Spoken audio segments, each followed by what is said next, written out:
나이가 들면 가장 먼저 달라지는 건 무엇일까? 돈도 명예도 아니다. 세월이 깊어질수록 가장 크게 바뀌는 건 바로 사람 관계이다. 어느 날 거울을 보니 젊을 땐 몰랐던 주름이 얼굴에 자리 잡듯 우리의 인간관계에도 주름이 생긴다. 젊을 땐 수십 명의 친구가 필요해 보이지만 나이가 들수록 단 한 명. 마음이 편안한 친구만 있으면 족하다. 나는 이렇게 말했다. 해보기 전에는 포기하지 마라. 그러나 그 사람이 당신을 무너뜨린다면 미련 없이 내려놓아라. 사업에도 인간관계에도 같은 법칙이 적용된다. 곁에 두는 사람 하나가 내 인생을 살리기도 하고 갉아먹기도 하는 것이다. 그런데 우리는 종종 착각한다. 그래도 오래된 친구니까 나이 들어 외로운 것보단 낫겠지. 이런 이유로 내 마음을 다치게 하는 사람을 붙잡고 살아간다. 하지만 세월이 흐른 뒤 깨닫게 된다. 참고 또 참던 관계는 결국 독이 된다는 것을. 관계는 숫자가 아니다. 100명의 지인이 필요하지 않다. 내 마음을 상처내지 않는 단 한 사람, 그것만으로도 복이다. 혹시 지금 떠오르는 얼굴이 있지 않은가? 내 기쁨에 박수 한번 쳐주지 않고 내 슬픔에 위로 한마디 없는 사람. 그런데도 친구라는 이름으로 곁에 두고 있지는 않은가? 오늘 내가 전하고 싶은 이야기는 바로 이것이다. 나이가 들어서 반드시 피해야 할 친구 5부류. 그들과 멀어질 때 비로소 내 삶은 단단해진다. 그리고 그 시작은 첫 번째 부류. 바로 친밀함 뒤에 숨어있는 무례한 사람이다. 가까워졌다는 이유로 선을 넘고 장난이라는 이름으로 내 마음을 깎아내리는 사람. 나는 그런 사람을 두고 이렇게 말했다. 친구라고 해서 무례함까지 감내할 필요는 없다. 존중 없는 우정은 오래 갈수록 짐이 된다. 생각해보라. 그 사람 옆에 있을 때 나는 웃고 있는가? 아니면 억지로 괜찮은 척을 하고 있는가? 진짜 친구는 내가 참아야 하는 사람이 아니라 내 마음이 편안해지는 사람이다. 나이가 들어 피해야 할 두 번째 부류의 친구. 그들은 바로 감정의 구두쇠이다. 살아가다 보면 누구나 이런 사람을 만난다. 내가 아무리 수고를 다해도 고맙다 한마디 없는 사람. 내가 실수했을 때 미안하다라는 짧은 말조차 아끼는 사람. 겉으로는 사소해 보이지만 세월이 쌓이면 그 작은 말의 부재가 마음을 무겁게 짓누른다. 도움을 주고도 기쁨을 나누고도 돌아오는 건 무심한 말 한마디. 결국 남는 건 피로감뿐이다. 나는 이렇게 말했다. 사람이 돈은 없어도 괜찮다. 그러나 정이 없으면 함께 갈 수 없다. 그 정은 어디서 시작되는가? 바로 한마디 말에서 시작된다. 고맙다. 미안하다. 이 두 마디가 사람 사이를 이어주는 다리이다. 다리가 끊어진 강은 건널 수 없듯이 두 마리 사라진 관계는 결국 무너진다. 철학자 루소는 말했다. 감사는 관계의 양심이다. 맞다. 고마움을 표현하지 않는 사람은 결국 남의 정을 빼앗아 쓰는 사람이다. 양심 없이 남의 마음을 소비하는 사람이다. 생각해보라. 혹시 떠오르는 얼굴이 있지 않은가? 내가 늘 베풀어도 그저 당연하게만 여기는 사람. 내가 사과를 기다려도 끝내 입을 열지 않는 사람. 그렇다면 이제는 기억해야 한다.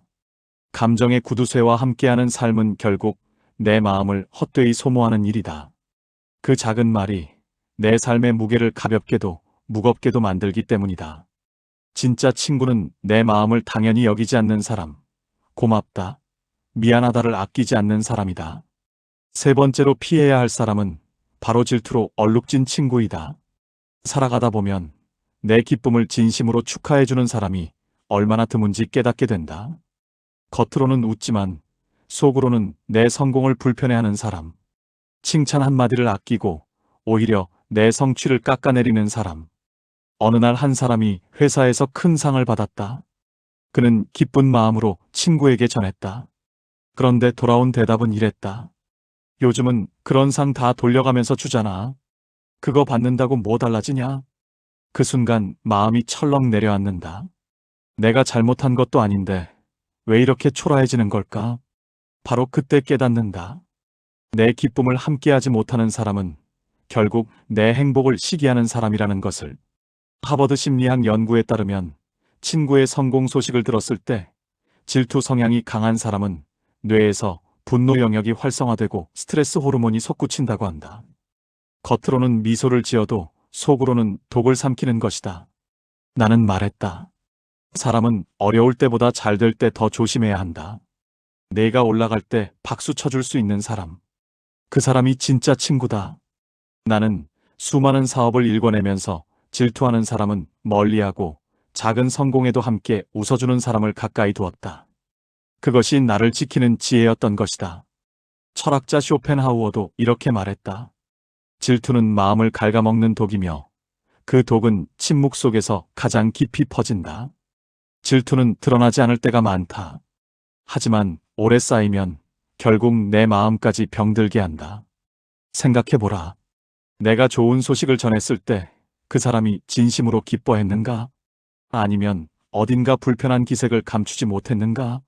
진짜 친구는 나의 실패에만 눈물 흘려주는 사람이 아니다.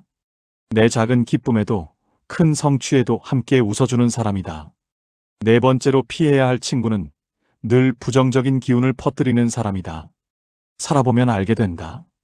사람의 말은 눈에 보이지 않는 기운이 되어 옆 사람의 마음을 흔든다.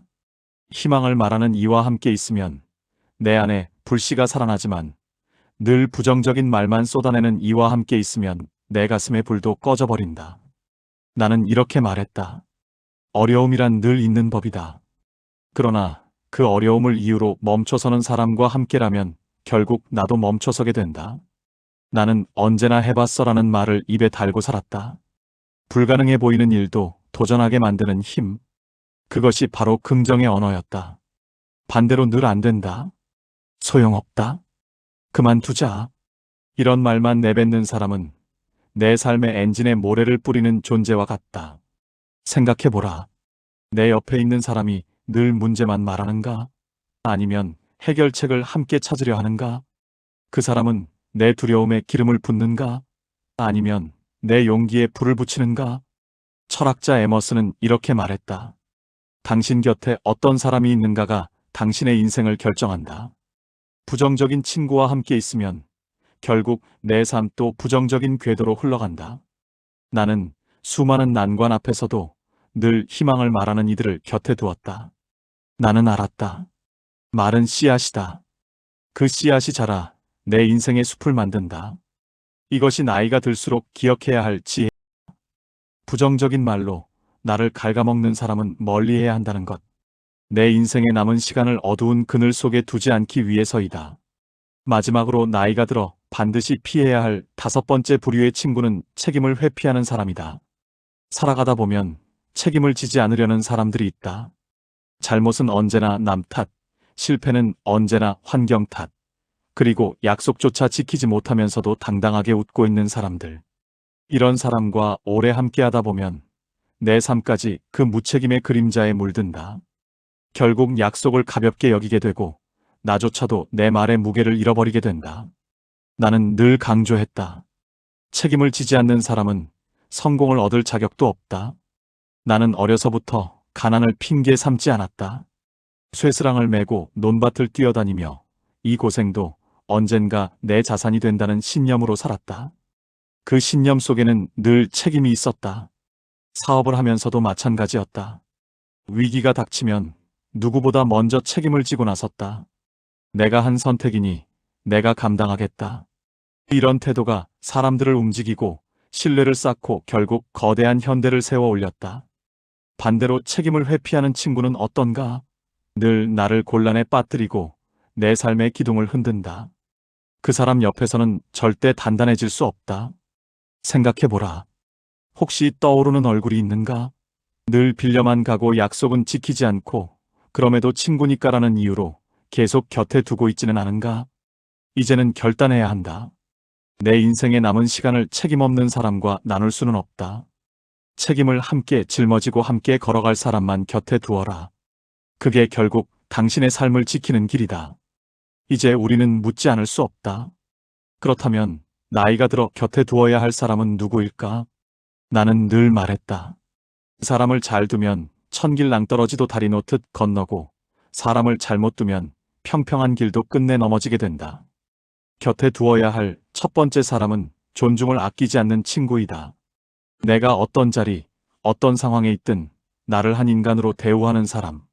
농담 뒤에 숨은 비수가 없고 친밀함 뒤에 숨어 무례하지 않는 사람. 그 사람 곁에 있을 때 나는 억지로 웃지 않아도 있는 그대로 편안해진다. 두 번째는 감사를 표현할 줄 아는 사람이다. 고마워. 미안해.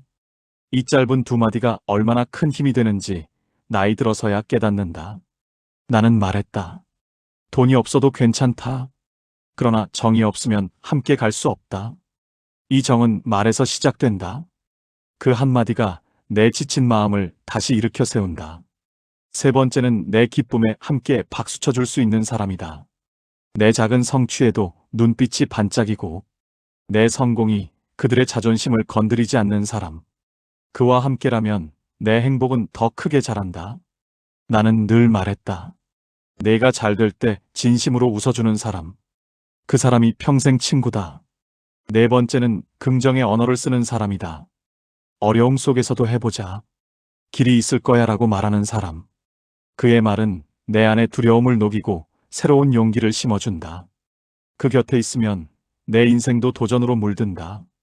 다섯 번째는 책임을 함께 짊어질 줄 아는 사람이다. 나만의 짐이 아니라 함께 걸어가며 나누는 짐. 그런 사람과라면 어떤 폭풍도 두렵지 않다. 내가 말했듯 책임은 무겁지만 그 무게가 사람을 단단히 세운다. 생각해보라. 당신의 곁에는 지금 어떤 사람이 있는가? 무례한가? 감사하지 않는가? 질투하는가? 부정적인가? 무책임한가? 아니면 존중하고 감사하고 기뻐하며 긍정하고 책임지는가? 나이가 든다는 것은 결국 내 옆에 둘 사람을 다시 고르는 과정이다.